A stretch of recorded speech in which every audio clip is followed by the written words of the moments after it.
Boa noite, meu querido, eu sou o Edson Mariano. Gostaria de estudar contigo um pouquinho a respeito do livro do profeta Daniel. O que me chama a atenção em Daniel é que ele, mesmo estando na corte, no palácio de Nabucodonosor, logo no início do livro desse profeta, já no capítulo 2 nós observamos que Nabucodonosor passou a ser atormentado por um sonho. E nessa ocasião ele chamou todos os magos, feiticeiros, astrólogos e etc. para que desvendassem esse sonho, que ele teve um sonho envolvendo uma grande estátua, numa grande situação, e o incomodava muito. De maneira que esses que ele chamou para resolver e para interpretar os sonhos assim não fizeram. E disseram então, esses caldeus, esses magos, esses videntes e astrólogos, que ao rei disseram que é realmente algo impossível e difícil de fazer.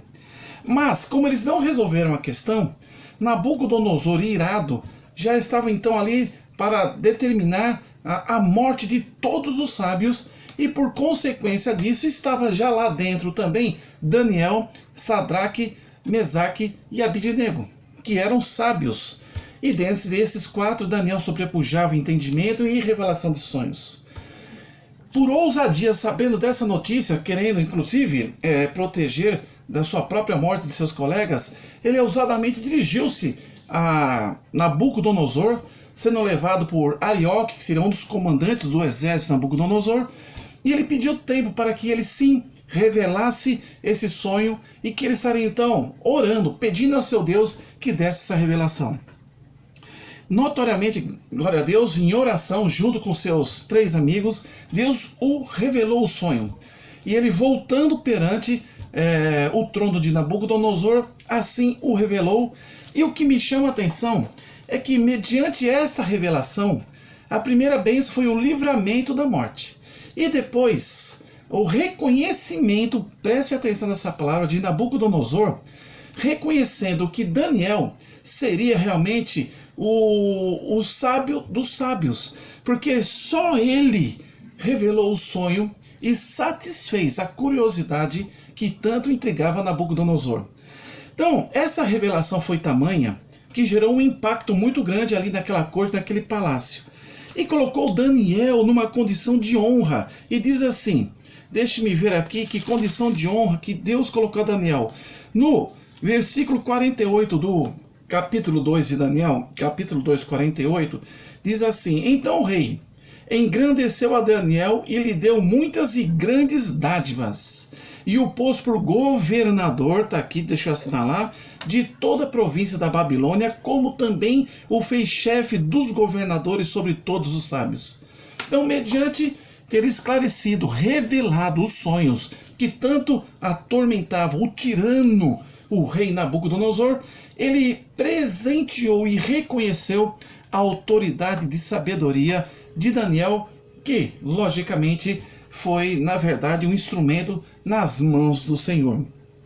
O que eu gostaria de enfatizar, que Daniel tornou-se, então, governador, e também o que ele foi, além de governador da província da Babilônia, ele foi o chefe dos governadores.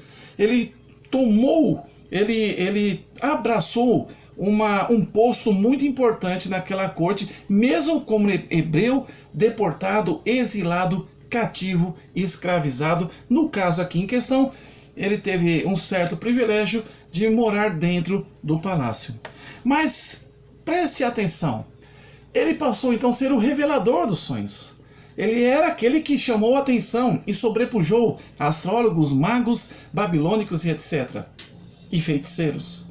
Mas Nabucodonosor teve um segundo sonho.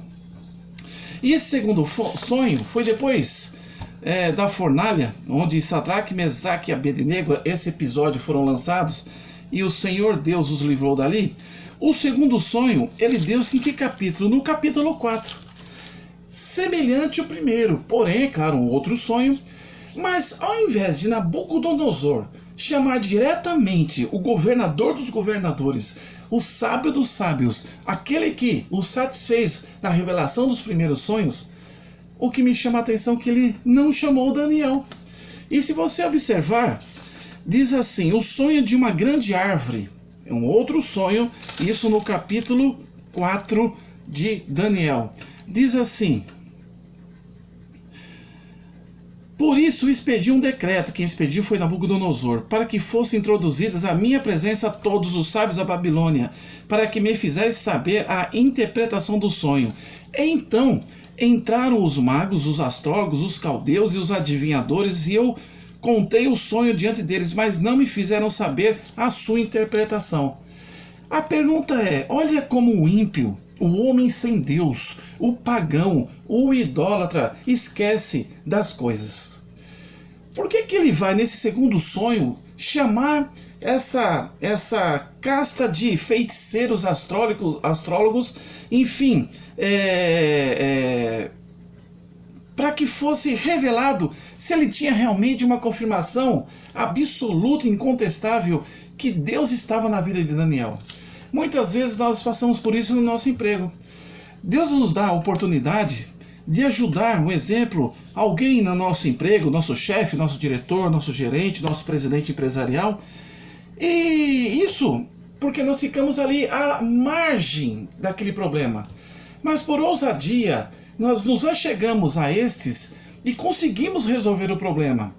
E esses então, analogamente, semelhantemente a Nabucodonosor, nos nossos dias, até nos exaltaram, não que precisássemos de exaltação, nos colocaram em postos importantes. Mas o que a lógica assim poderia entender? Que uma vez precisando novamente, no mínimo que nos chamasse em primeiro lugar para aquela reunião. Mas não aconteceu com Daniel. Eu lhe pergunto, como que ficaria o coração de Daniel? Triste? Talvez sim.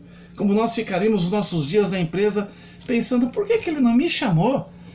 Eu estou aqui como governador dos governadores, chefe de todos os governadores.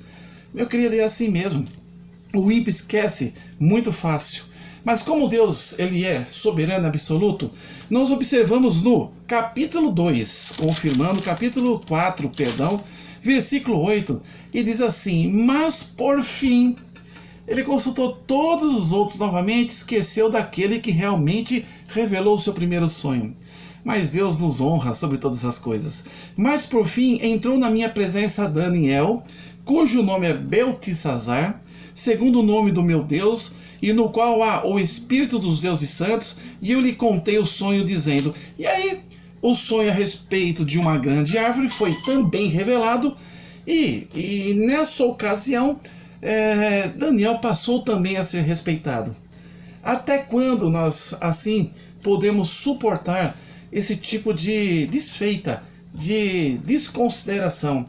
Muitas vezes nós fazemos tantas coisas nos segmentos sociais onde nos encontramos e quando assim fazemos, não para nos glorificar, porque nós temos então não talentos, nós temos dons delegados por Deus, e nós tudo que fizermos e fazemos e faremos no futuro, nós sempre colocamos Cristo Jesus como aquele que realmente é o Senhor dos Senhores e que por Ele e sem Ele nada faríamos.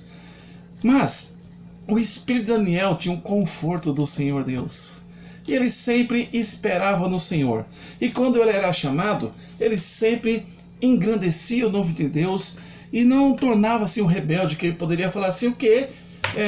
Eu servi esse rei Nabucodonosor.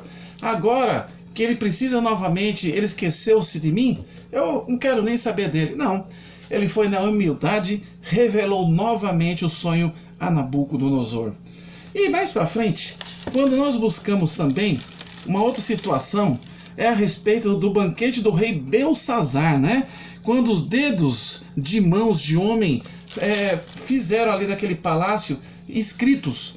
E esse então, o rei Belsazar, ele não conseguia saber a tradução e tomou a mesma atitude de Nabucodonosor nas duas situações e sonhos deste rei anterior. Ao invés de chamar Daniel, simplesmente chamou todos os outros que realmente não tinham poder nenhum, idólatras, de resolver aquela questão de interpretação daquele escrito.